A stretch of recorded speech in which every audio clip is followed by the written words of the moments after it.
This Week in Startups is brought to you by GoToMeeting. Meeting is believing. Visit gotomeeting.com. Click the Try It Free button and sign up for a 30-day trial. And Wistia. Take control of your video marketing with powerful tools and analytics built specifically for business. Go to wistia.com/twist to get your free Wistia account today. Hey everybody, it's Jason Calacanis, and welcome to another episode of This Week in Startups. Today, my guest is none other than Startup L. Jackson. I kid you not, Samuel L. Jackson is on the program. No, it's not Samuel L. Jackson, it's Startup L. Jackson, which if you're in the technology industry, you know this Twitter handle because it's a parody account like the Goldman Sachs Elevator or Marina Girl, I think is the other one. Just, you know, these really hilarious Twitter handles that have taken on a life of their own. And recently, this parody account, which really, I have to say, as a parody account went, I was like, this is written by somebody who's definitely an insider, who's definitely a great writer, and who definitely has a little rambunctiousness to them. Because, they, you know, I wouldn't say sharp elbows, but some people might have been a little offended or hurt at times by some of the tweets of Startup L. Jackson. If you are new to the program in the technology industry, go ahead and follow Startup L. Jackson. But it was finally released last week. Was it last week or this week, Parker? Last week. Last week, that Parker Thompson, who is at PT on Twitter, wow, 2 letters, very well done. Philip Terone from Hackaday is absolutely devastated that you have at PT, I bet. No, it's not. Yeah, there's a great story around that one as well we could get into. Really? What he had it or he wanted it? No, this is great. So I refused to get on Twitter for a long time, you know, and just I don't need text messages telling me what people got for lunch. Yeah. When I finally because it was SMS back then, it was costing you a nickel each time and some idiot told you what they were having for brunch. Yeah, and I didn't have an unlimited plan. I'm like, I don't need this in my life. So I put off, but I knew those guys really well over at Twitter. And so when I finally decided to join, I got a long handle. And then there was a guy who had at PT, and his last tweet was, "Twitter's the new MySpace. I'm out." And so Peace out. He dropped look at this guy. Dropped the microphone. Yeah, exactly. Boom. Look at this guy. You got to give me this account. And they were small enough at the time when I asked for it that they said, okay, the guy's been inactive for 6 months, 12 months. That used to be the old rule. Yeah. They didn't do anything for 6 months. Now I own all these premium handles like Fortune and Sagittarius and Taurus and Autos and everything. And Fortune magazine's like, we want it. I'm like, no, I own all the signs of the Zodiac and Fortune. I'm going to use this. Yeah. And but anyway, putting it aside.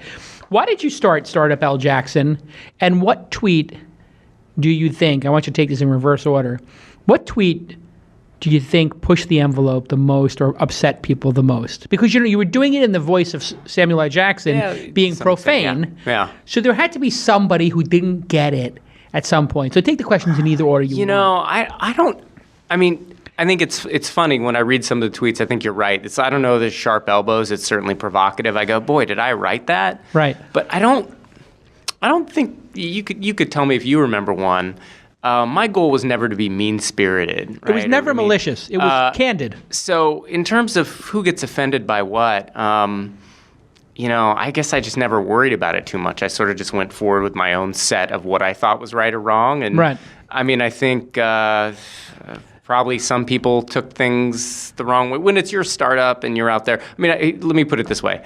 I think the ones that were probably rubbed people the wrong way were when they were out there selling their own bullshit. Right. And I just sort of pointed out the obvious flaw in their rationale or logic. And, you know, that I think it's not fun for anybody to pick on companies when they're down, but when somebody's out there saying our thing's the best thing ever and it's actually crap, right. I think it's fair to sort of say like, hey, here's, you know, the emperor's wearing no clothes. So the emperor might get upset, but I feel like that's all all fair Where did game. the idea come from? Because you were at, I think, Pivotal Labs at the time. So, I mean... You're now at AngelList, but it came up at Pivotal Labs, right? What was the origin story here? So if for people who don't know Pivotal, Pivotal at the time was a software consultancy. It's doing some other stuff now, but we were a software consultancy working with all the, all the big companies in the Valley that you would know. And talking to them every day. And so I had moved into running BD and sales there. Was working with Eric Ries on his book when he was putting it out, and The origin of the story was actually, he said, oh, I'm recording the audio book for the Lean Startup. He said, well, at the time, Samuel L. Jackson had just recorded this kid's book, Go the Fuck to Sleep, if you remember that. I remember that. Go to the F to Sleep, yeah.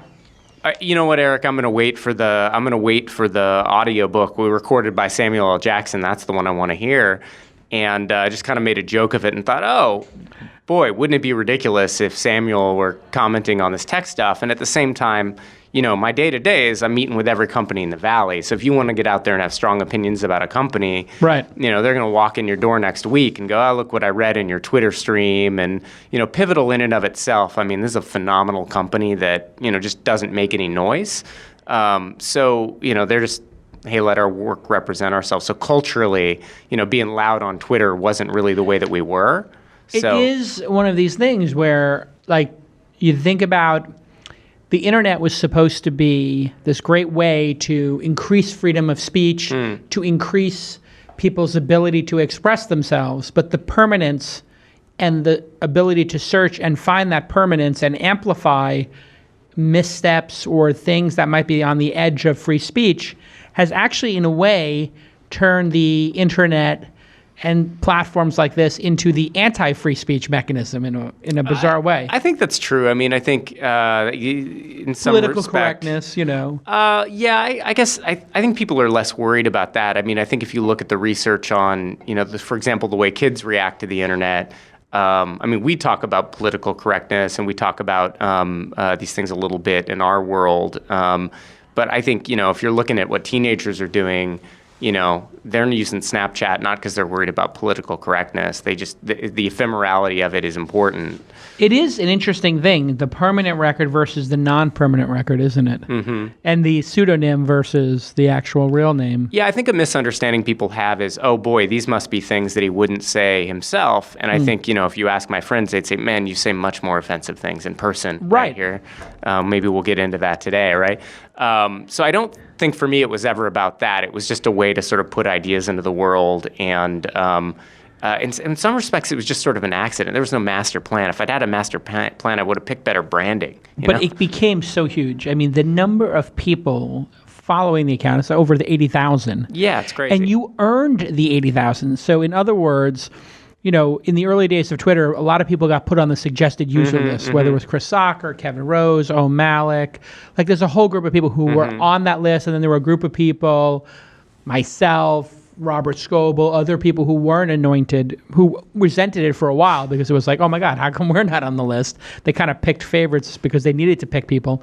But to get to 80,000 doesn't seem like a large number today, but you earned each one of those. That is somebody who found out about this just because it was retweeted. And the number of retweets you get typically is in the dozens. Yeah, it depends. I mean, it depends on the thing. I never really thought about it as, let's go for retweets or let's go for reach. It was just, let's put these things out there in the world. My favorite tweets are ones that, 2 people favorited. But for those people, they thought, oh man, that was the funniest thing I've ever read. That's a joke that only I get. And that's okay, right? You also had a little bit of cover too, when things like Ellen Pao or race in Silicon Valley, lack of anything but white VCs, you were in a unique position to be able to have an audience to comment and to mix it up about those issues. Well, I mean, I think those are important issues. And I Clearly think, important, yeah.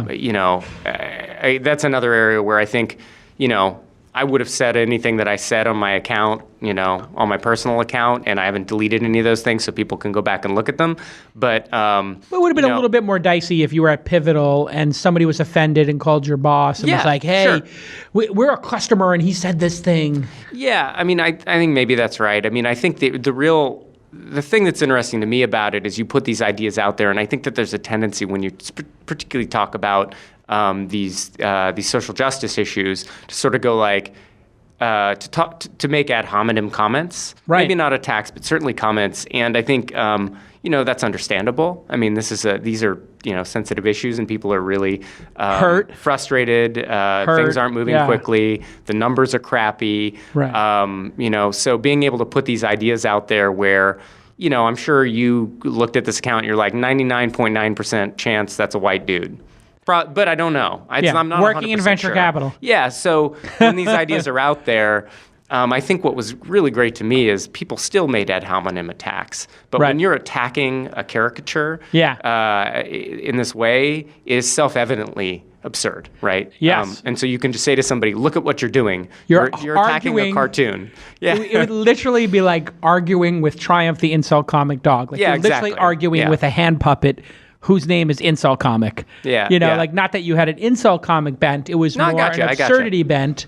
When we get back from commercial break, I want to talk about the power of anonymity and what the cost of it is as well, because this is, I think, one of the big moments of our time, which is there's a group of people who are debating, should Twitter allow anonymity? And one of the big reasons of why people advocate for anonymity is parody, which is protected under free speech and is super important. So let's discuss that when we get back on This Week in Startups.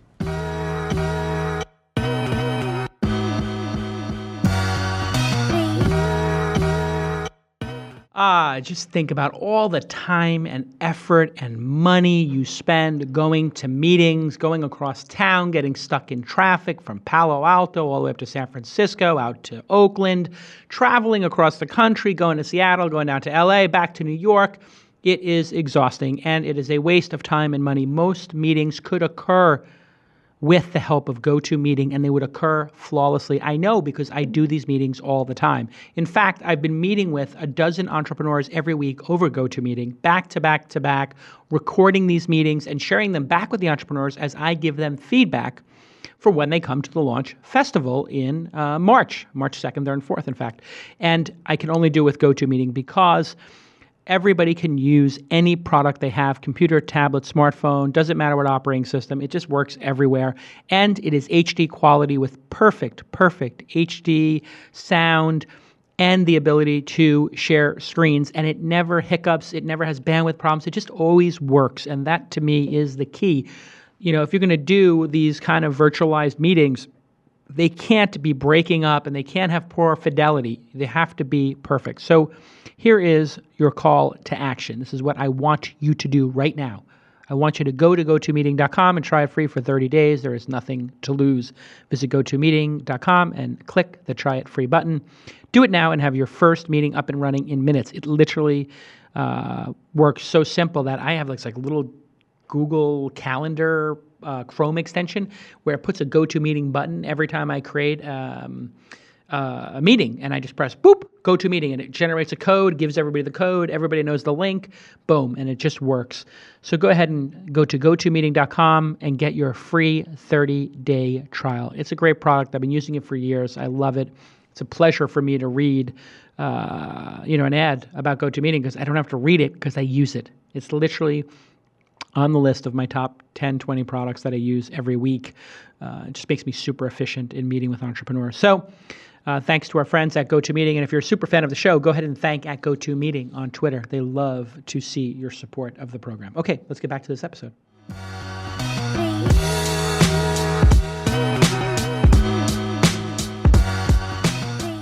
Hey, welcome back, everybody. You're listening to This Week in Startups. You can find us on the Twitter at TWI Startups. And my guest today is Parker Thompson. He works at AngelList and previously was, I guess, at 500 Startups and before that Pivotal Labs. And he actually worked at the Internet Archive, another bastion of free speech and kind of an important site. What was that like, working at the Internet Archive? Did you work all the way out, like in Richmond, at that bank building? We used to be in the Presidio, which is the best place, blessed place in the world to work out there. I looked at your office to rent it. Oh, yeah, the little general store. The little general store there, right by the big field. Yeah. So that organization has really grown quite a bit since I was there. Yeah. We were a couple programmers, a couple system administrators, and a couple other people, trying Explain to people what the mission of the Internet Archive is. For folks that don't know, the Internet Archive's mission is to preserve the Internet's history forever for free. And, the thing most people don't think about there is when a web page changes, that information is gone forever. So I'll give you a great example is we had archived the Mission Accomplished speech, this famous speech by George Bush. Yeah. And, that didn't work out so well, right? So they'd gone back and the White House had changed that speech. And it's downright Orwellian, right? Right. And so if the literally Internet changing Archive, history. literally, we didn't actually say the mission was accomplished, right? Right. So we were doing that, going out, you might know the Wayback Machine, go find your first website, it's awesome. And then building up, building up a media collection. So I did a bunch of work on the web crawler. I did a bunch of work on the music software. There's a software archive there. Somebody sent me a link to it from the other day with my name in the footer. That's I said, great. yeah, I uploaded that thing 10 years ago. So you could literally take like an old version of Chessmaster and put it up there. Yeah, they've done some forever. great stuff. You can go play old video games. They call it abandonware, right? Yeah. I mean, there's some really unintended consequences of modern copyright law, Yeah. which mean that there are these orphaned work and there's all this abandoned content out there. And so they, as a nonprofit, can do some really special stuff that folks like Google, for example, don't have the air cover to do. Right, because they're for profit. And when they have the Google cache, a lot of people are like, hey, it seems like they buried the Google cache now too. I think Google really had a hard time with, when your business model is obviated by technology, you're looking for somebody to blame. So if you're a newspaper, if you're a radio station, some of these other folks, copyright law actually gives you a stick to go after folks like Google. Whereas if you have a nonprofit, we'd sit there and just think, hey, the longer we do this, the more normal, the more legal it gets. Right. Let's go out and really push the limits in a way that some of these for-profit companies can't. Even though, I think if you looked at Larry and Sergey, they're thinking just as much about, the public good here. But we're kind of out of whack on the copyright end. Yeah, being a nonprofit gives you massive air cover. So with Startup L. Jackson and free speech, did anybody ever complain about something you said and want a tweet taken down, or felt like they just got a little aggravated by it, or reported the account, or maybe because this is sure something people have. Yeah, sure. Yeah, but it never got to the point where Twitter banned the account or did anything like that. No, people want to argue with you. It's obviously Twitter, so people take things out of context. And, my approach to that is, hey, treat people civilly, try to engage with them. If they're just not interested in an honest intellectual conversation, it's like, okay, I don't have time for you, right? If you just want to be an asshole, you can go be an asshole over there. Right, and you mute or block. Yeah, exactly. What do you do? You seem like a mute kind of guy. I'm a mute kind of guy. Yeah, me too. I've gone mute now. Maybe before they had mute, block, but Now it's like mute's so much more elegant. It's more like the lightsaber. The blaster is just so crude. Yeah, exactly. If I block you, I've blocked you. If I mute you, you sit there and scream into the abyss. Yeah, exactly. Yeah. Well, I don't need to go out of my way to tell you you're a jerk. I can just sort of say like, hey, look, I'm not responding. And you went to work at AngelList, and you were previously at 500 Startups. What did they think of all of this? Because obviously you're bosses and people knew. Well, you know Dave well. You can imagine what Dave would say about it. He's like, well, Dave, I think he has more curse words than actual words. Exactly. So Dave's great. He's phenomenal. He was a big supporter of the thing. Naval, I think, as well. We've been old friends. So I think he was a fan of the thing. And so, I've never really had a problem with anybody that I've worked with saying, like, you know what, that's not good for us. Right. Why did you stop? I think the thing ran its course. You don't want to take yourself too seriously. You don't want to, you don't want to jump the shark. So it seemed like a good time to just say, you know what, let's go work on some other projects. I started working at AngelList late last year, and that's, I'm just super busy doing some really important stuff, in my opinion. So that's taken up a lot of my time. How much time did it take? Because you were doing what, 5-10 tweets a day? It's not actually the time. It's like it's in between moments. You have meetings. You're on the train. I'm running around talking to people all the time. We could fill in the blanks on the in between moments. Yeah, exactly. So it's not that much time. It's actually the overhead to me. I don't know about you, but notifications buzzing on your phone all the time. Oh my God, I had to turn it all off. Yeah, so, it's dealing with that. The cognitive load of there are people interacting with this. Yeah, so I took a break at the beginning of the year, and I just found I didn't really miss it, So it's more like an artistic, personal thing, like I've done this character for a period of time, and now I'm done. I think so. Look, this is a town full of people trying to work an angle, and for me, this was always, I never took it too seriously. Yeah. And so I know, some people email me, they're like, what's your PR strategy? Are you okay? I'm like, look, I don't have a PR strategy. I don't need to maximize the value of this thing. Right. I'm just maximizing the fun of this thing. And obviously there's some impact there as well, but it was a fun run, and now we're done. Now you're being a little bit precocious on your PT account, I noticed. Like, I just said always something have, funny the other day, and I was like, I retweeted, and I was just like, it's like Samuel Startup Al Jackson never went away. Yeah, exactly. Well, and Are I've you have a always had my background in personal comedy, account. or are you just a witty Irish? Are you an Irish guy? Because you might have a little bit of witty in you if Not you're an that Irish I know guy. of. I haven't done the 23andMe, maybe. I don't know, but Have you always been witty? I mean, you have a talent for writing. Are you an English major, a creative I'm writer? not. I Have you did done some- any other works of prose? No, I mean, I just, I think I'm kind of funny. I'm not that funny. I mean, I see people who are really funny, and you go like, that's somebody who's really funny, but Right. I mean, funnier than your average venture capitalist, which is, It's a pretty low bar. low bar. Low bar. There's some funny ones. Right. You could literally, I think, with this pedigree, go write for television or become a full-time writer. Have you considered that? No. I mean, I love working with startups. I love what I do. I love that I can do stuff like this. I don't have to think about, making money in content is the worst possible thing you can do for a living. Horrible, unless you're in Hollywood. Yeah, exactly. It's got to be a loss leader for something. So Right. for me, this is a great fun thing, way to blow off steam, whatever. But I mean, I don't think that's ever going to be a career for me. So what is it like being a partner at 500 Startups? Tell me a little bit about your experience there. I mean, for it was 2 great years. for me. I mean, look, Dave, Dave. Dave's phenomenal. He gave me an opportunity I don't think many other people would have. Right. So he gave me a checkbook. He gave me some mentorship. He gave me a lot. Did you hit anything interesting there when you were writing checks? I hope so. I mean, Yeah. I think I'm going to make a dent in the portfolio there, which is great. I got to do a lot of work with a lot of. what's the big? Is there some big lead one that you feel Yeah, if very? you said right now, if you ask me right now, what's your number one company going to be? I'd probably say a company called Maven, which is actually a really interesting e-commerce company. So it's an African-American health and beauty brand. They work with independent African-American hairstylists. Oh, I do know about this. Phenomenal company. So Andreessen led the A on this company. Yes. Because is this have to do with hair weaves and Yeah, exactly. extensions? It's a huge market. People have no idea. Like, people spend thousands of dollars Yeah, on and these. I love this company. I mean, I met with these founders. They're very impressive. And, you sit down and they're like, look, here are these women. Here are our channel, these hairstylists. They don't retail their own product. It's a high price point product. It's a $6 billion market just for this initial market we're going after. Huge margins. The margins on these things are amazing. And they're like, it's completely fragmented. It's a horrible market.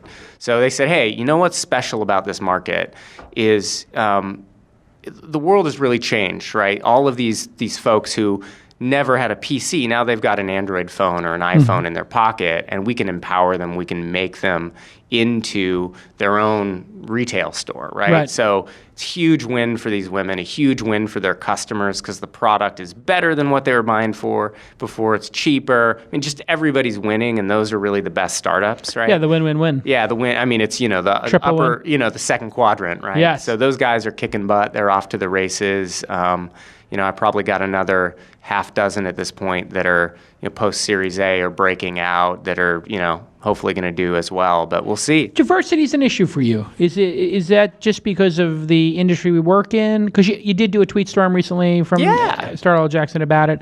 What's your take on the issue in our industry? Look, I mean, I think Is it a first of all, funnel problem? Is it a racism problem? I mean- is it a signaling problem? Is it all of that? I think the biggest issue is just this sort of systemic racism, structural racism, right, or systemic bias. And you don't have to look beyond the numbers to know that that's true.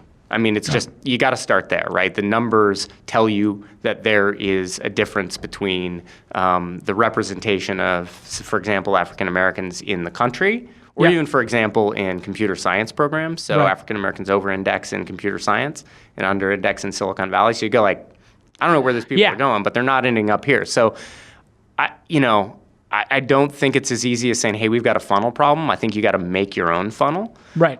So I think for companies that have prioritized these things, they're seeing different results than companies that don't.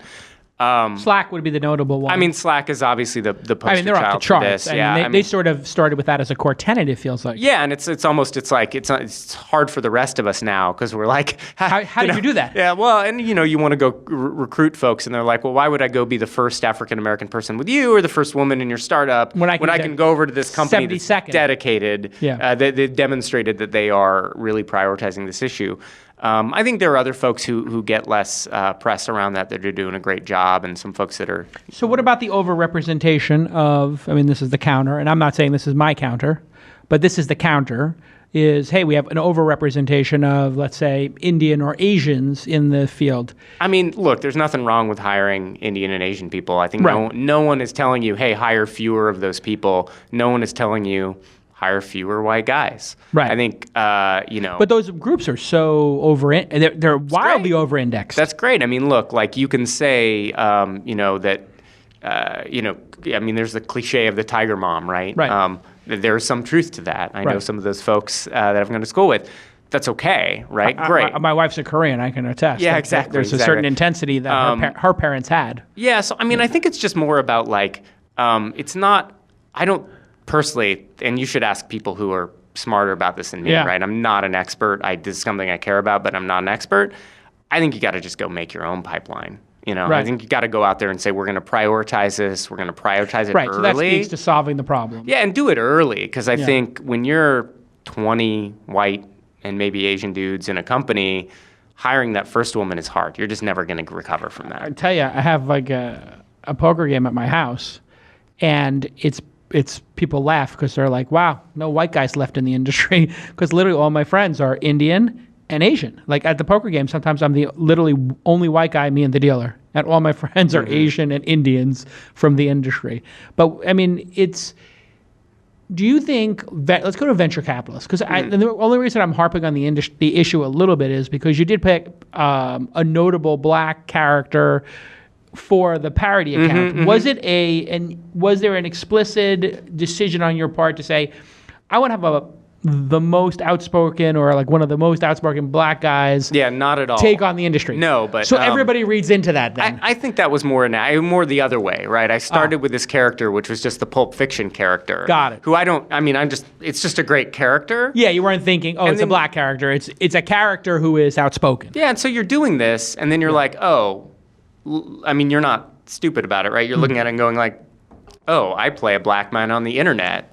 Huh. What does that mean to other people? Right. And so, I think actually to some extent it made me think about race as an issue. Yeah. Not that it wasn't something that I think about anyway, but I think definitely that caused me to reflect. And you've got to understand that you're putting content out there in the world as this character, and people are going to see it in a certain way. So I reflected on it. I looked through that lens at the content that I'm putting out there. But I would say with respect to the issue, it's something I thought about prior to working at 500 Startups. I really got to give Dave a lot of credit, though, and Christine and the broader team there. That's an organization that does this in a phenomenal way, right? They really think about these issues. It's not just marketing. And so... No, it's at the core. If you think about, of Dave's partners, how many, his co-founder is female, right? I think Christine is considered a co-founder, right? Beji, another managing partner there, is also a woman. There's a lot of, is it the majority of partners are women? I think in the managing partners, it's even now. Dave's the only white guy. But it's even female male there. I think they just hired their first black partner, which is great. Dave's gone out of his way to build a diverse team. I think that's reflected in the way that they think about the industry. I think that's reflected in the way that they think about going after companies. And I'll tell you, we didn't say we got to go get 4 black founders in this batch, or we got to get 50% women. We said, hey, let's just look at the numbers. When we're going through and we're selecting these, what's our pipeline look like? What is of the 1,000 companies that are applying? And then maybe try to increase the number of applicants. Yeah, and I think you can do that, right? You can go out there and market to these folks, and they come to you. And you're not going to win that deal unless you're the best. Because if you're a female founder, you're not saying to yourself, I want to get funded by the venture capitalist who cares about women. You're saying, I want to get funded by the best people. Of course. But we can put ourselves in front of people who are great, and they just happen to not be getting those other meetings. And that's if you're a venture capitalist, this should be, forget the word diversity and think about the word bias for a second. Yeah. What's the worst problem you can have as an investor? You can have a bias that makes you look at the world in the wrong way, and you're going to lose money. You're going to miss the big opportunity. So the opportunity as a venture capitalist, and I wish this weren't there, is if everybody else is undervaluing women and minorities, if they are biased against these, then it should be the case that there is an opportunity to make a lot of money betting on women and minorities. I have to say I agree with that. The last 2 years, I basically came up with my own system, which I'm sure other people have done as well. But as an angel, I said, you know what? I want to see a little more diversity in this, right? I want to be part of the solution, not part of the problem. And I'm a white guy, so everybody's giving me heck about being a white guy. So it sort of attuned me to the problem, maybe more than I would have naturally been inclined to it, because I'm a little bit of a, hey, anybody can pull themselves up by their own, whatever, bootstrings. So I just said any woman or underrepresented minority who contacts me about angel investing, I'm going to give them a disproportionate amount of time. Same amount of feedback, but just more of my time. And what resulted was, all of a sudden, ding, ding, ding, ding, ding, I was like, wow, here's another female founder who is not getting attention for a business that's doing really well. And I started comparing female founder, male founder. And I started seeing this trend. Female founder focused on results. Male founder focused on things that don't matter. Female founder, better results. Male founder focused on the valuation of the company. Female founder not focused on the valuation, focused on the revenue. Yeah, I mean, it's a broad brush I'm painting with, but it was becoming palatable and noticeable to me that, and I asked one of my founders, like,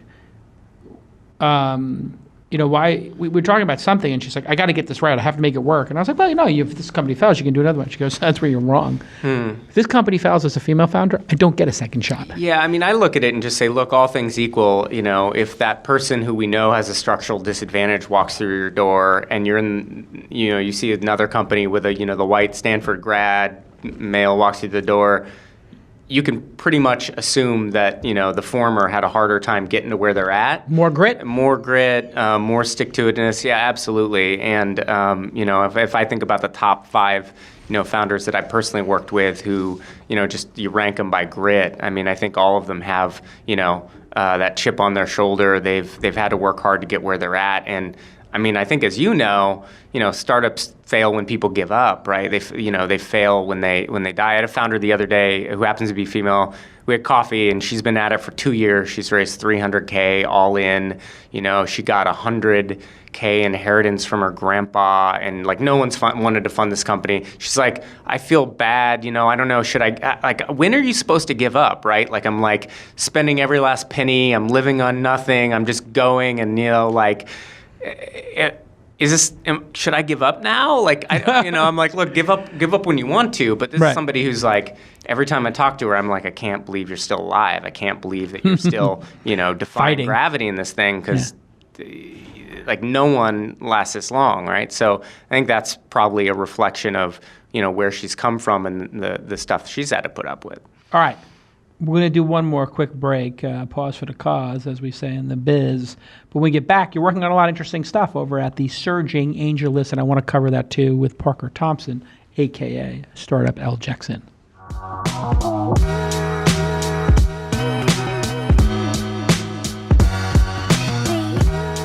Hey everybody, let me take a moment to tell you about a product I love and use every day. It's video hosting from Wistia, Wistia, Wistia. It is awesome. And who uses it? MailChimp, Moz, HubSpot, Zendesk, Herman Miller, Sam Adams, and of course, This Week in Startups. They've got 140,000 customers, and they are growing like a weed. Now, why do we use it? Well, if we use a free service like YouTube, we have all YouTube's ads and collaterals and garbage, and it looks terrible, and it's not customizable. So it looks bad, and everything that YouTube does is in service of increasing their metrics, not your metrics. Well, what are your metrics as a business? Well, for me, it's collecting emails. 2, it's having people on my domain, my site, making it look beautiful, not having that ugly thing that comes up at the end of like a YouTube video that shows all the different videos of other people that I don't want to send my users to. I want, when the video ends, for them to watch another episode of This Week in Startups. I can control all of that with Wistia. That's why I use it. And it works perfectly on Facebook and Twitter with the cards, and you can play it natively on those platforms. It's gorgeous. And it'll give you a ton of support. You want to take control of your video. Video is a huge asset, and you want to do it professionally. The analytics program is amazing. You can see on a user-by-user basis how long they're watching, and if they rewound and watch a section twice, all this kind of great stuff. Tons of support, super easy to use. And it's built, a lot of their new tools are built for marketers, so collecting emails and that kind of stuff. And you don't have YouTube or Vimeo doing that kind of stuff. Those platforms have their own goals, which is selling ads and keeping people on their platforms and stealing those users from your platform. Start your 2-week trial for free on Wistia, wistia.com/twist. No credit card is required because they're so confident that you're going to love the service like I do. And you can upload as many videos as you like. Wistia.com/twist, WISTIA, Wistia.com/twist. I love the product. I love the team. And it's been fantastic for us. We got control of our own videos again, and we are now collecting emails every day, dozens of emails every week, hundreds of emails every year, thousands of emails to build our direct relationship. That is, not have an intermediary between it, telling us how we can talk to you, our fans. We have a direct relationship. It's brilliant. I love Wistia. All right, let's get back to this amazing episode.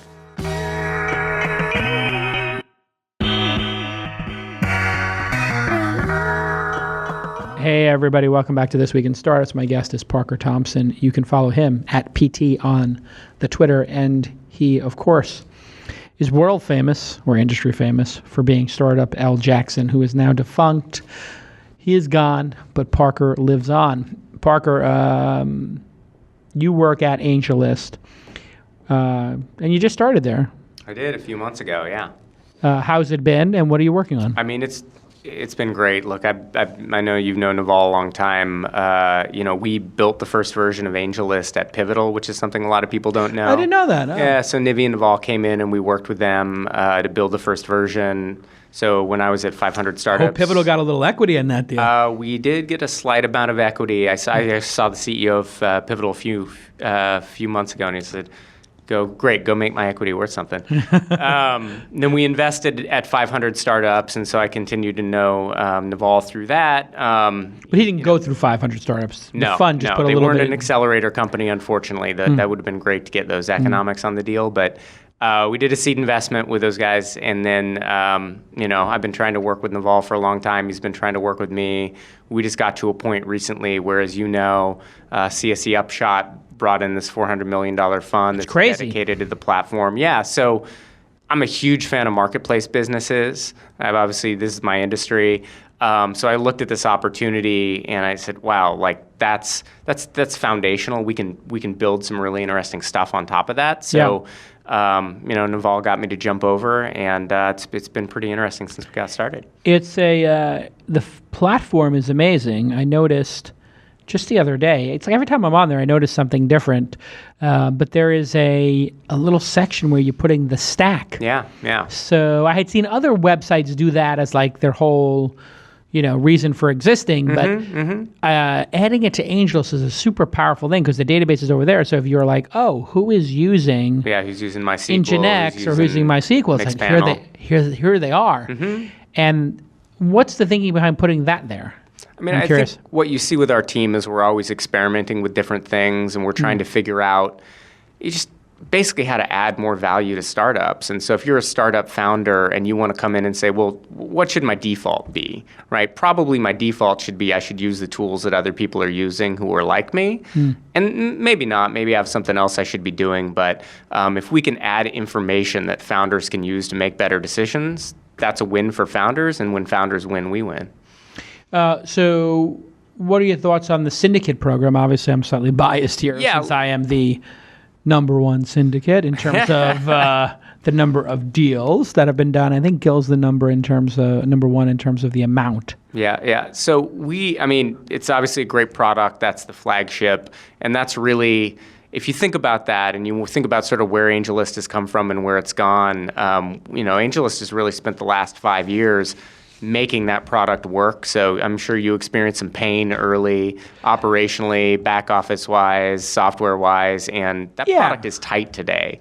When a startup wants to do a syndicate, it's easy, it's good, it works for you. And so that's the foundation. And now with Upshot and some stuff we're going to announce in the future, we've got platform liquidity. So when I think about syndicates, I think the product is phenomenal for startups, and our big problem today is startups actually just don't know how the product works. So, it's on you. I'm sure you have this conversation with startups where they're like, I don't know, I've heard some stuff, I don't really know. Yeah, they're like, oh, is my information going to get leaked? Yeah, exactly. Or how does it work? Or do I have to get checks from 99 people. Yeah, I mean, I have crazy people calling me, Exactly. Yeah, and so we say to them... Why would I take $1,000 from one person? Yeah, and so we say to those startups today, I mean, you're an investor in Uber, and Uber has this concept of the perfect ride, right? Yeah. I think about what's the perfect syndicate, and for me, that's really, a startup needs funding. We as an organization help them find venture capitalists to work with because we need to work with those folks and we really want them to find the best folks for them. Yeah. Then we want to connect them with the right syndicate leads who can really add a lot of value. And then we want to bring in capital and say, hey, here's the syndicate lead. You want to work with them. They can help you. We're going to basically put money behind them so they get paid to work with your startup. And unlike a venture capitalist, maybe you're on the upper end of the volume spectrum. Most of our syndicate leads are actually doing 2 or 3 deals a year. They're not doing venture capital scale. They're investing at an angel sort of pace and working really closely. So I think if you're a startup, what they need to understand is the information's all private. It's completely private. Yeah, this is a big misnomer. Like, I have one startup who believes that their information was leaked to the syndicate. We found out later it wasn't, but they were like, well, everything's public. And I was like, can you load an incognito Open browser? an incognito window and go look put at in it. your profile. You don't see the information and you don't see the fun. You notice how those tabs are missing? And they're like, oh, you're right. I'm like, oh my God, we have to really message this better. But this is a year and a half ago when so we started. we suck at messaging. Maybe you can help us with that. We're trying to get better being proactive with those startups. I don't think it's that you suck at messaging. I think the product is so revolutionary and new. Listen, SPVs, special purpose vehicles, did exist before AngelList. Just nobody knew what they were, and AngelList made it into a public process. Yeah, I think this is you remember when Twitter got started and the problem was everybody said, what I want to tell people what I had for lunch. Yes, and they're sitting there stupid. yelling, it's not for that, right? That's not what it's for. And I think public syndicates with crazy people on your cap table, it's not necessarily where we started, but that at some point it was like, I don't know, and this is weird and different.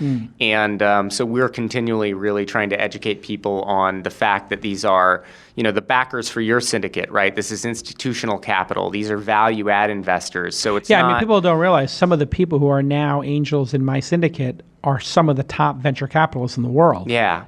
And we're trying to build better tools to really compose those syndicates. So when you get a syndicate on your cap table, one, you've got Jason making decisions and thinking about your startup. It's not 30 people. And to the extent that there are maybe 4, 5, 10 people behind Jason, those people are actually people who can also add value in your space to your business. So rather than thinking about it as 15 crazy people, you go, hey, this is one vehicle to deal with corporate actions and 15 people I can call. That's what people don't understand about the leverage. Like I was looking today because it's my 2-year anniversary, actually, literally that's funny. today. Yeah, congratulations. And it's interesting you're on the thing. Yeah, thank you. So we just literally today, guess how many accredited investors are part of my syndicate? I should know this number. I don't know. Just take a guess.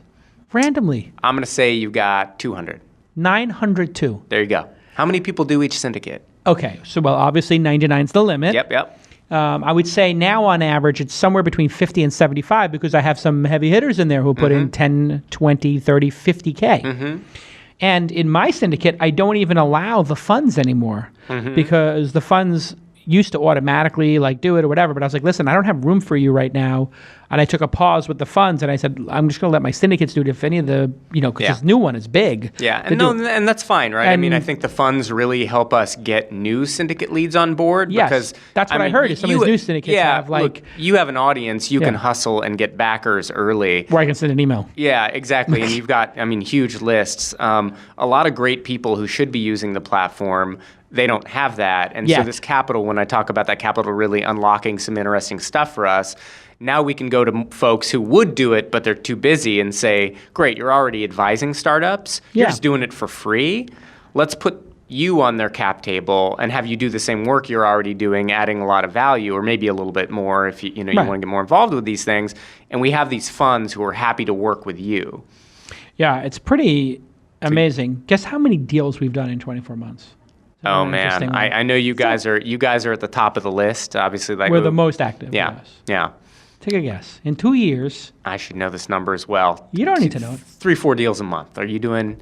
We've done 42 deals to date.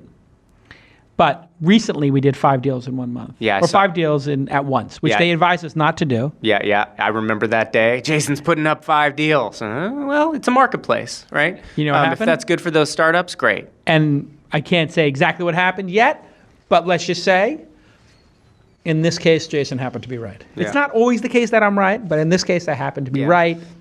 And look, the downside of that deal, if it runs and it doesn't go through, wasn't public. No one knows, Yeah. so on and so forth. So, I mean, I think as long as the startup understands and you're educating them well and we're educating them well, it's a no downside thing for them. I think one of the other secrets is I only do 200K.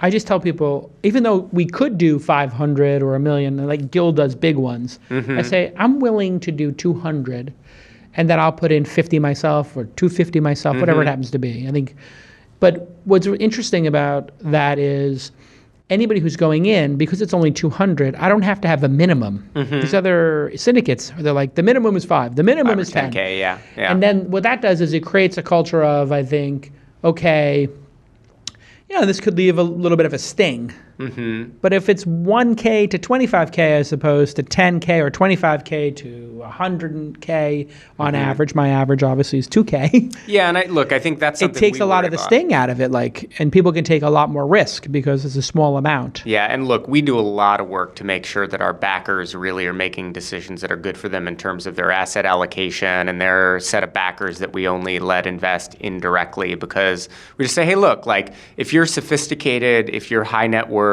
and you can afford to do 10 grand a pop all day long, great, good for Yeah. you. Go back, Jason, do that all day long.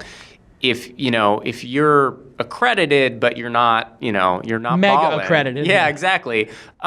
Let's really help you limit the size of the check that you're writing so you can write more checks. Let's maybe Little help you understand diversity getting into is funds. good.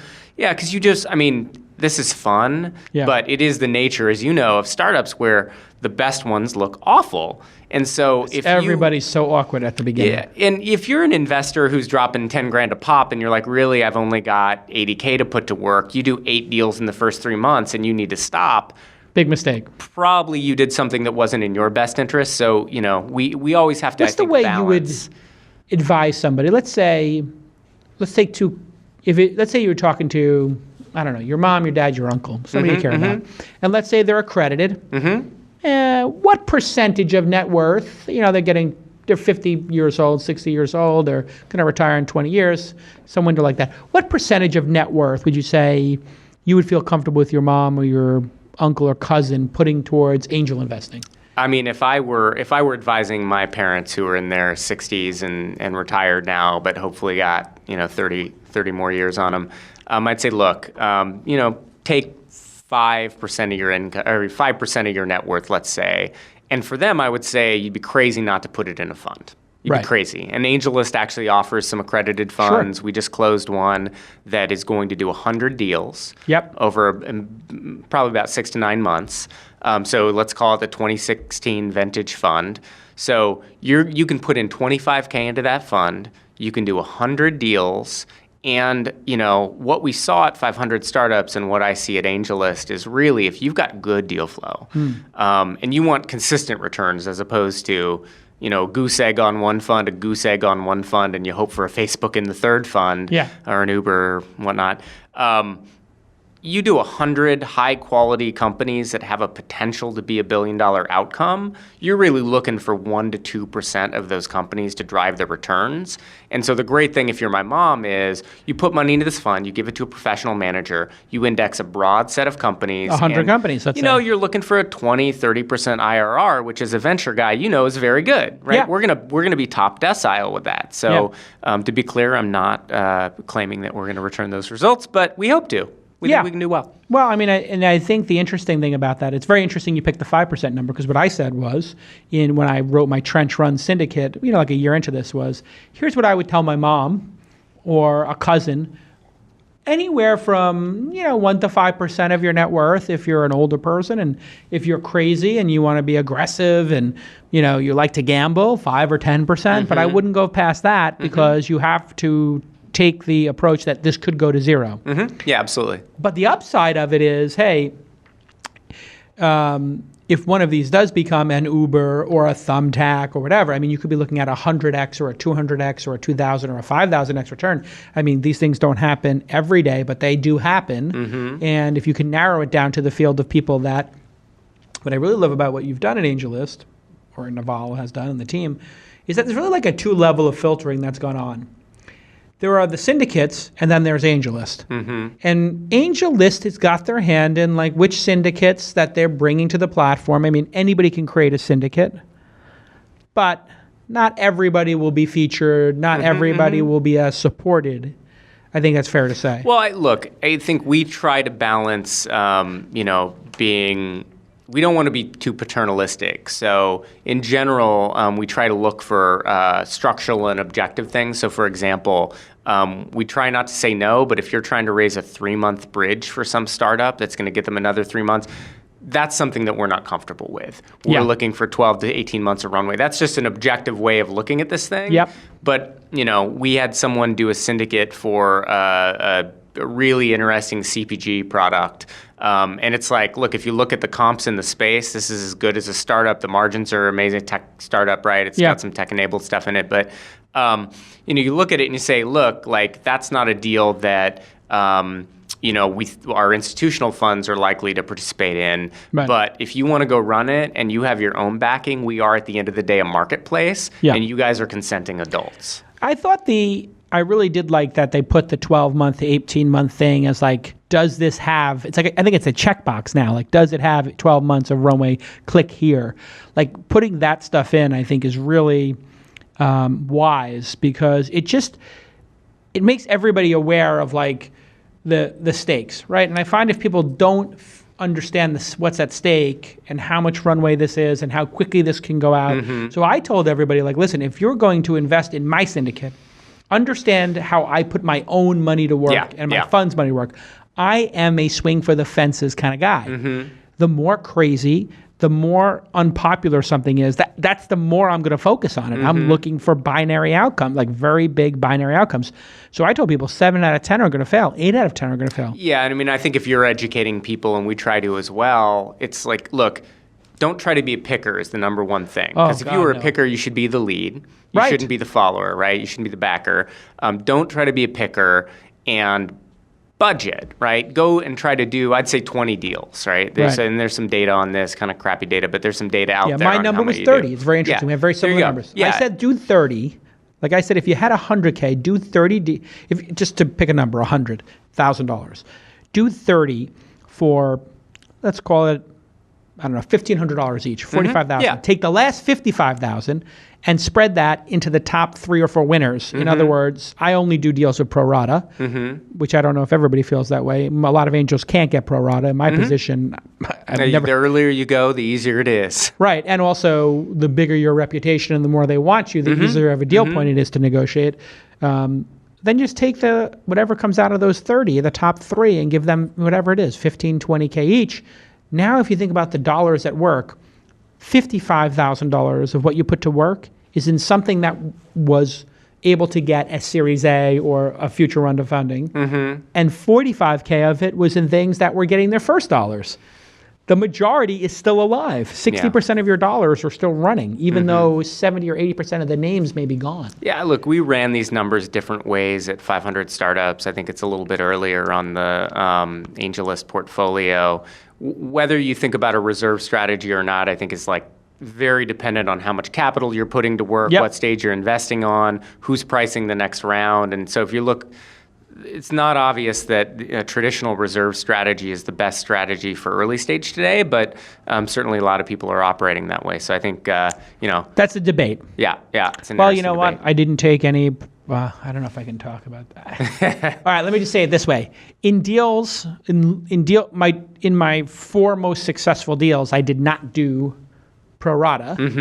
down the road. In some cases, I was asked to waive it. In other cases, I just didn't have money early on to do it. It wasn't part of my mandate. I was a one-and-done investor. And those 4 are now going to be 99.999% of my returns. I mean, I'll tell you, for me, it was very hit or miss at 500. So Maven's a great example I mentioned earlier of a company where I was greedy. I just kept buying. They did a number of small rounds before the A, and then into the A, I just kept buying, and I believe that A was still underpriced. And we're going to really see that company do some interesting things. I had another company I did a round at $3 million, and 12 months later, they did a round at 78 posts led by a very large fund. And I just looked at it and said, look, for the amount that I could put in on my pro rata, it's not that you guys are a bad company, but I could go invest in 4 other companies that are probably a better risk-adjusted return. So for me, I've seen it be very case by case looking at the current Series A market. All right. Before we wrap up here, Title III of the SEC documents allows non-accredited, part of the job is like non-accredited investors to put money into equity crowdfunding. Equity crowdfunding, yeah. This to me seems amazing. I know AngelList has been involved in some of the commentary on the website. So has Kickstarter and other people who said they would never do this. Is AngelList going to do this? Are you going to have Title III? And what are your general thoughts on it? I know you don't speak for AngelList. Exactly. Thanks for making the disclaimer. Yeah. I think, as we were just talking about, I think you don't want to be too paternalistic, right? You don't want to say, let's exclude these people from the market. But I think there's a couple things that you need to sort of recognize. One is that a lot of these people have indirect exposure. For example, if you have a pension fund, you are exposed to this market. So the fact that companies are going public later doesn't per se cut all these people out, right? I think the other thing that's really important is... Wait, so what you're saying there is because companies go public later, the pension funds might not be in there, but pension funds are dipping down into them anyway. I mean, they are. Your endowment, your university endowment. So you might already have shares of Uber or Facebook pre-IPO. You're indirectly exposed, right? Yes. Yeah. So I think that some of those criticisms about these markets being exclusionary are overplayed. I think the other thing that's really important to understand is, your mom is, I don't know what your mom does, but my mom, nurse. Yeah, there you go. So she's probably phenomenal at her job. Yes.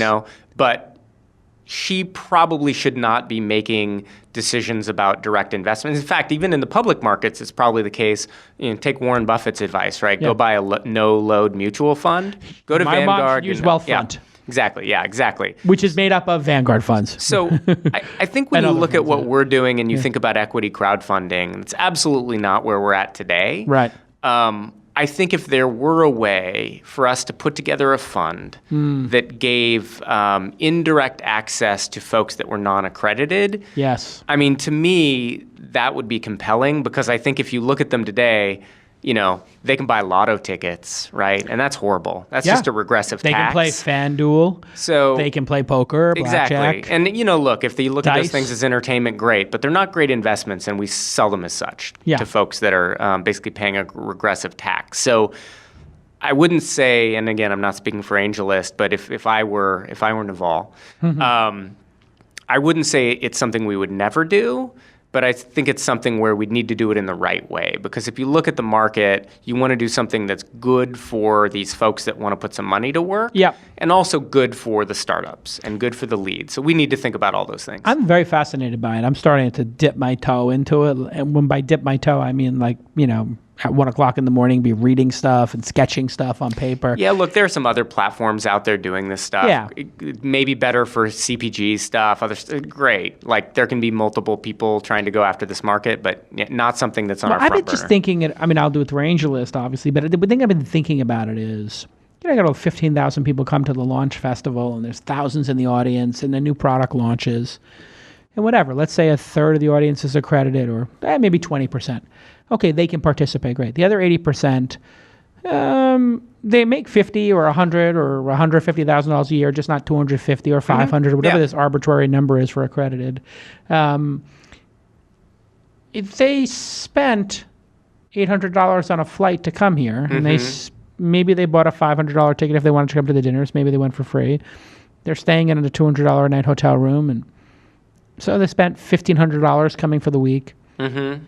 And maybe they spent $500 on their luggage and $1,000 on their suit. I don't know.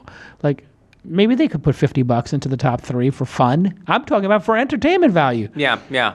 Like literally for the entertainment value alone. Like I'm gonna, F it. I'm gonna put $50 on black when I'm walking to dinner at the casino. Let alone, hey, I'm going to with 500 startups every year. Whatever the top 3 that speak to me, or the top 3 based on how many meetings they got, or whatever the applause, whatever people want to go by. Do that for 10 years. And okay, I blew $150 a year for 10 years. It's $1,500. But what if I hit an Uber? I think you got to just think Or about it from the Twilio. startup side as well, Yeah. though, right? So if you can make that work in such a way that it makes sense for the startup, great. Is there a downside to the startup to having like 1,000 people in at $100 each?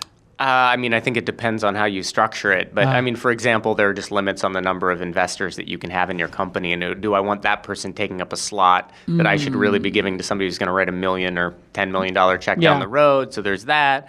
I see this. You see this with companies with 20 angels on their cap table. You're like, man, it's going to be a pain in the butt to get that note converted. So corporate actions matter, and these are It's got to be like a one signature type thing. Yeah, look, I'll tell you what we're thinking about at AngelList, which is somewhat related, which is what is the bar for accreditation, right? It's very simple today. It's how much money you make. I think something we've been talking a lot and talking with Washington about is a sophistication test. So let's say that you're a founder and you quit your job, and so you've had no income for the last 2 years. You maybe have some net worth, but not enough to just strictly qualify you on cash in the bank, because there's a lot of money tied up in your house and so on.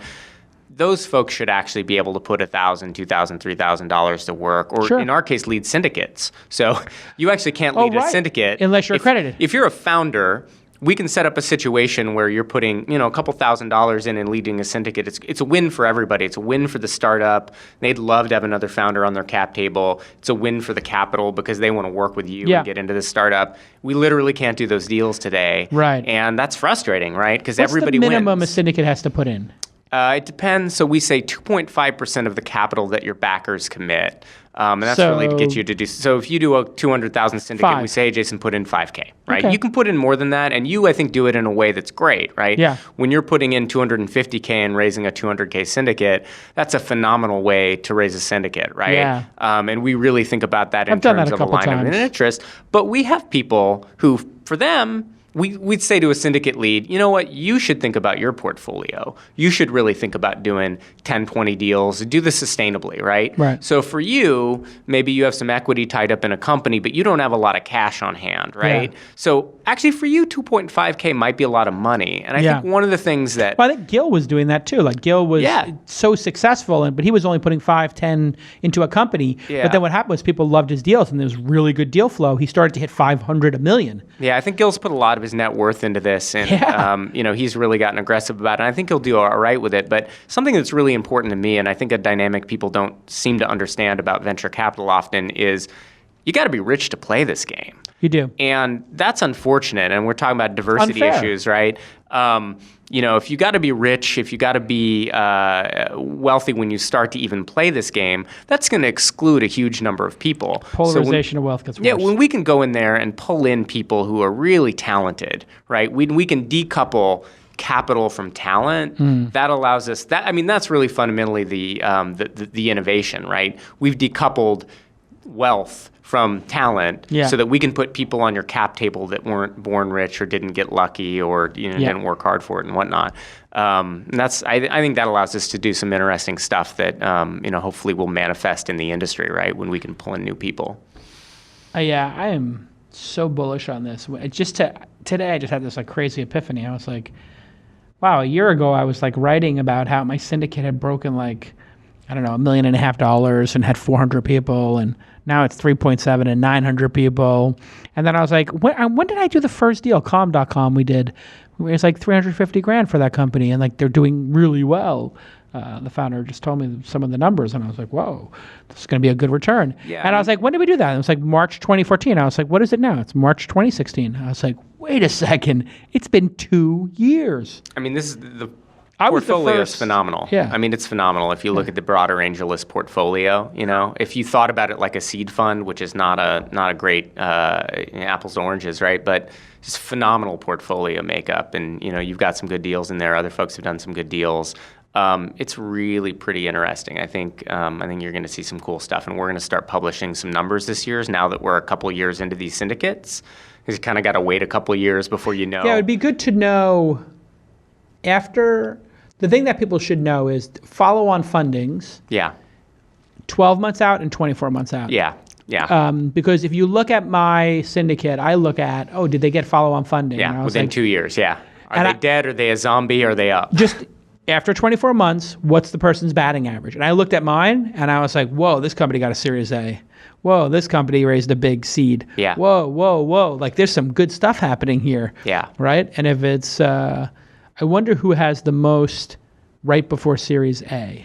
Yeah, so that would be an interesting we now have enough data that we can start to look at syndicate leads, and we're thinking really hard about how to expose that data to backers in ways that help them understand it. Yeah. And really are fair to syndicate leads, because I know if we do that wrong, you're going to send me a nasty email. So if anything happens where I'm not listed as I told Naval, I am like dealing with the most megalomaniac narcissist like NBA player. Mm-hmm. Like if I see the cover of the like NBA 2000 video game and I'm not on the cover, like it's going to be miserable for everybody. So I was like, Naval, why am I not listed number one on the syndicates? He's like, well, you're not number one. I'm like, that's not acceptable. I think for us, I have to be number one. He's what's good for backers, what's good for founders, right? So showing backers different syndicate leads and letting them understand the strategy. If they should be working with you, great, they'll figure it out. If they should be working with somebody else or both, great, they'll figure it out. That's where we differ. You just told me you got 3.7 million and you're doing 200K per syndicate, so you're good, right? I know, but see the way we got to spread the wealth around. Like, this is where we differ.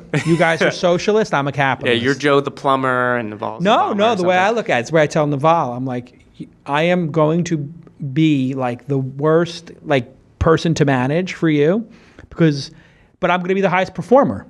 So you have to just make a decision. Do you want to deal with the fact that like if I'm number one on the platform in terms of the number of deals and the returns or whatever it is, I expect to be number one on every list, everywhere at all times. Look, for us, it's returns, right? And that's what's really ultimately important for the backers as well. This is such a hard industry to show performance in, right? It's years before you know. Yeah. And then even if you were good years ago, you might not be good at the new thing. Yeah, that's actually the interesting thing. If you can verify a person's previous performance, because we've never had that discussion. I mean, people know I was, third or fourth investor in Uber and the second or third investor in Thumbtack. So people understand that. But that doesn't necessarily count because I didn't do them as a syndicate. Yeah, the question is But if you can verify that, and we would love you to put in that data. And so we're asking for investors to do that. It's great. If you can put in your portfolio. If I verify that, wow. Yeah, look, then I'm number one. We would love to be able to show your backers IRR calculations. We'd be able to love to show them this platform do that now or no? It doesn't do that now. It's really messy. That's a good project for us to work on for 2016. I think there should be a concerted effort to take the top 10 or 20 syndicates and just put their data in. Yeah, so that's important to us. I think the other thing that's really important because that would be best for founders and for people to understand. Well, that's best for backers. The founders really want the people, they want the people who can help them, right? They want the person that can help them, and they don't care what else they invested in. But for the backers, that would be... Yeah. They do care, though, actually, because you know what? I can say that I've gotten meetings for founders of mine. No, but that's what they care. They care about what you're doing for them. They don't care what you... Well, that's what I mean. No founder ever says, what's your IRR?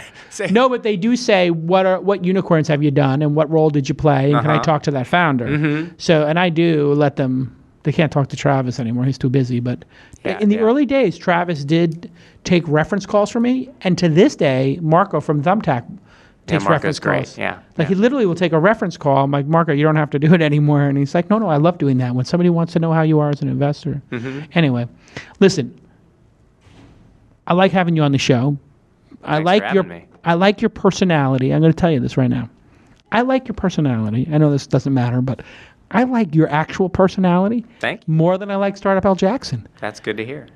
I think you should be, but however, I don't think that you should. I think you should give up Startup Al Jackson. You played that for what it's worth.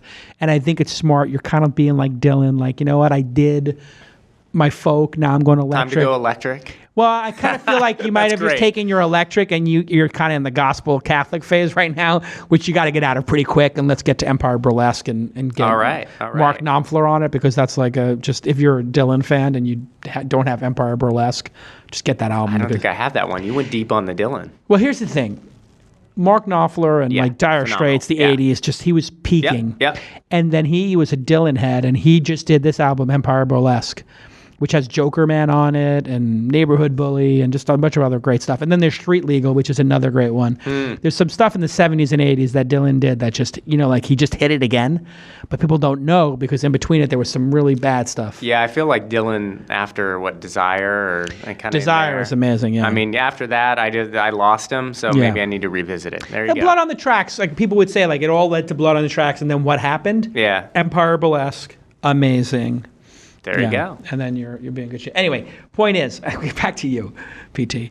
I think you need to get another writing thing going. Are you going to make a book out of Startup L. Jackson? You must have had an offer for that. I've had a couple book offers. It's just a time thing, I mean, I got this thing that I'm doing. There's a ton of work. I mean, it's a huge mistake. Ton of work. It's fine to have that ton of work. You have to take this creative outlet you have and you have to just level it up. So take a 3-month break, decompress, but then figure out some way you can take that Startup L. Jackson character and do like the little book of wisdom and get like a Seth Godin. I'll put you in touch with my publisher if you want. My book agent. He just sold my book.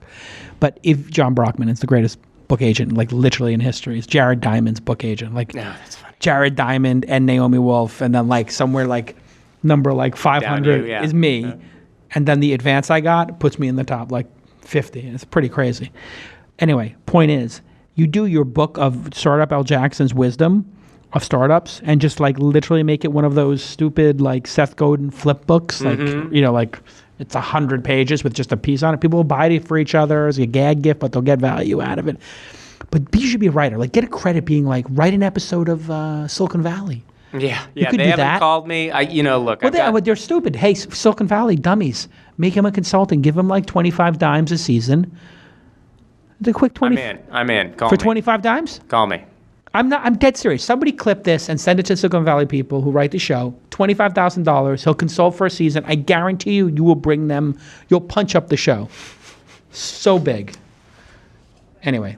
Thanks for being on the program. Thanks for having me. You were a great guest. And, you're going to come do the news roundtable. I mean, unless you hated this experience. But you should come do the news roundtable. Thanks for having me. And then everybody follow at PT. And we look forward to what you make at the Angel List, which is just been, just as a total aside, thank you so much to the team at Angel List. You've been so key in helping me become a better angel and getting the word out. It's such a great collaboration over the last 2 years. All right. Great to hear. We will see you all next time. Bye-bye.